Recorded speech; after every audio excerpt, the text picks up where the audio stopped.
Hurmatli o'quvchilar, bugun sizlar bilan ko'z mavzusi haqida, uning tuzilishi haqida gaplashamiz. Demak, e'tibor bilan eshitib turasizlar.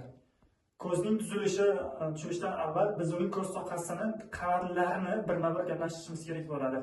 Demak, insonlarda, umuman olganda, barcha sut emizuvchi hayvonlarda ko'z sohasi 3 ta qavat bilan qoplangan. Birinchi qavat tashqi oqsilli parda deb nomlanadi, oqsildan qoplanganligi uchun. Ikkinchi qavat, o'rta qavat tomirli parda deb nomlanadi.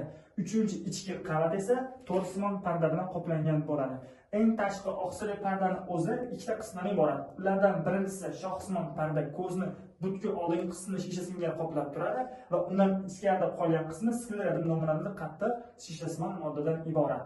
Ikkinchi tomirli pardaning o'rta qavati esa o'z navbatida 3 ta qismlarga bo'linib ketadi. Bulardan birinchisi kamalak parda. Kamalak parda bu ko'zning ikkinchi qavatida oldingi tarafda joylashgan va insonlarning irsiyatiga bog'liq holda rangi turlicha bo'lgan parda hisoblanadi. Qorachiq kamalak pardani undan keyingi o'rta qismida joylashgan hisoblanadi. Qorachiqning orqasida esa gavhar joylashgan.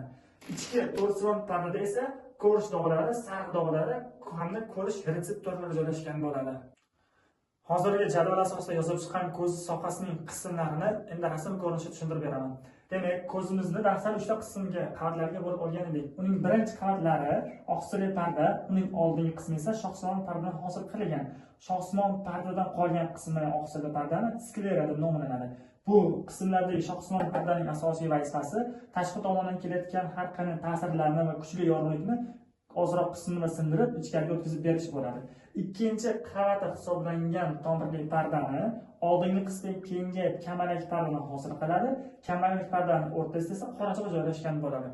O'z navbatida qorachiqning orqasida esa gavhar joylashgan bo'ladi. Gavharning asosiy vazifasi esa qorachiqdan oqqan nurni fokuslash orqali to'rt pardada ifodalab berish bo'ladi.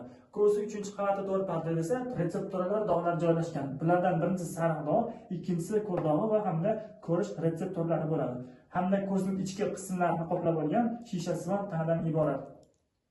Ko'zimizning kelayotgan nur gavhar orqali to'rt pardada fokuslanadi va to'rt pardalardagi retseptorlardan yig'ilgan impuls nerv yo'llari orqali bosh miyaning ensa qismiga boradi. Bu yerda ko'zning oliy markazi ensa qismi, ko'zning quyi ko'rish markazi esa o'rta miya hisoblanadi.